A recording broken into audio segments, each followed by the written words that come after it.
Hello mga mi, welcome ulit sa aking mini vlog ng voice over. Take 2. Hello mga mi, welcome ulit sa aking mini vlog ng buhay nanay, affiliate / content creator. Tansyahin mo kung gano'ng karami. Kain na! Kain na! Kamusta naman kayo mga mi? Ako eto, after magpaka Disney princess. Eto, balik luto serye na naman tayo dito sa bahay. Masabi sa'yo, Bok. 30 na. Bok, 30 na lang. Nagpabili nga ako ng togi dyan sa anak ko, kaso nga daw wala daw siyang mabilihan, kaya sabi ko bok choy na lang. Tansyahin mo kung gano'ng karami.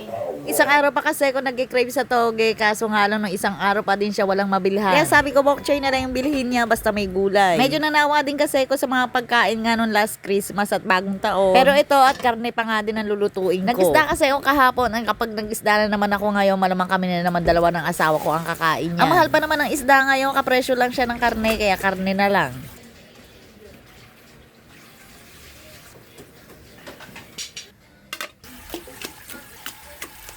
Grabe na nagtaasan talaga yung mga bilihin ngayon. Yung dating ang 300 namin isang ulaman ngayon umaabot na ng 500. Lalo na kapag masarap nga yung uulamin mo, minsan umaabot pa ng 700. Ang isang araw na pa-noodles na nga lang ako, parang nga tipid-tipid muna. Dahil medyo napagastos nga tayo ng December, kaya eto kailangan ko nga muna maghigpit ng sinturon ulit. Ipon-ipon muna ulit para naman sa December, meron na naman tayong uubusin.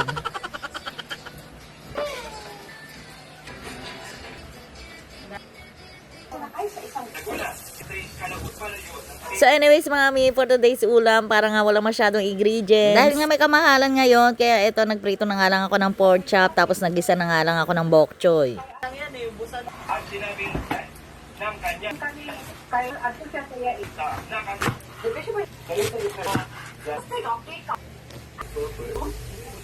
Madali nga lang siya gawin, pero kailangan nga mas maraming bawang, mas masarap. Tapos nga iisa mo lang siya sa toyo, tapos oyster, ayun na, may ulam ka na. Perfecto sa mga nagtitipid ngayon kasi less than 100 lang, may mauulam ka na masustansya na masarap pa.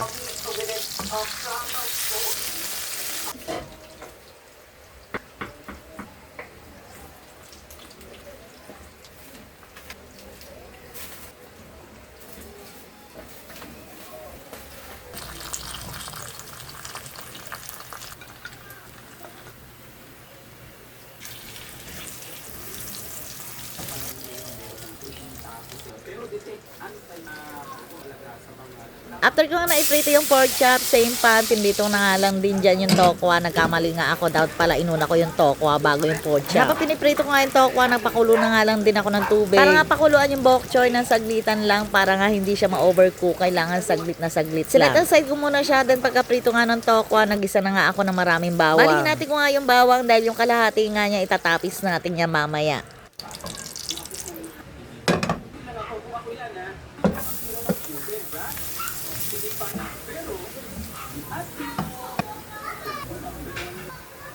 Ginisa ko nga lang dyan yung tokwa, tapos nag-add na lang din ako ng konting mushroom, papadami. Then sinison ko lang siya ng oyster, toyo, konting paminta, konting asukal. Then para nga sa pampalapot, nagtunaw lang ako ng harina sa tubig. Then nag-add lang nga din ako dyan ng konting suka, and optional nga lang yan mga mima ko. Sobrang dali lang niya gawin, in less than 10 minutes nga lang naluto na agad yung aming ulam.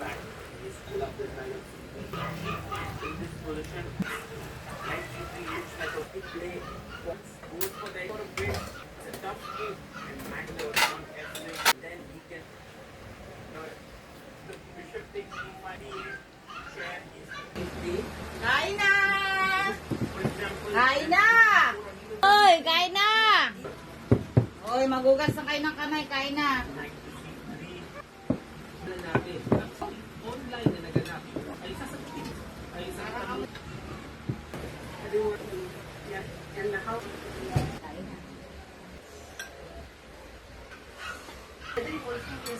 Pinapa akong bacon kanina. Kain tayo. Gutom na ako.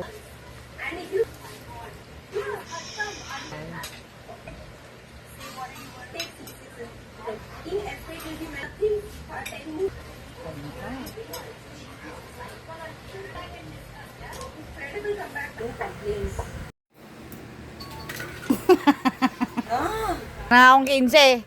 Oh. Ma, 15 ma, pang greatest choco ma. Huwag kang magkakape. Saan mo na, yung video pa eh. Oh. Uy. Video ba yun, no? Na! Siyempre.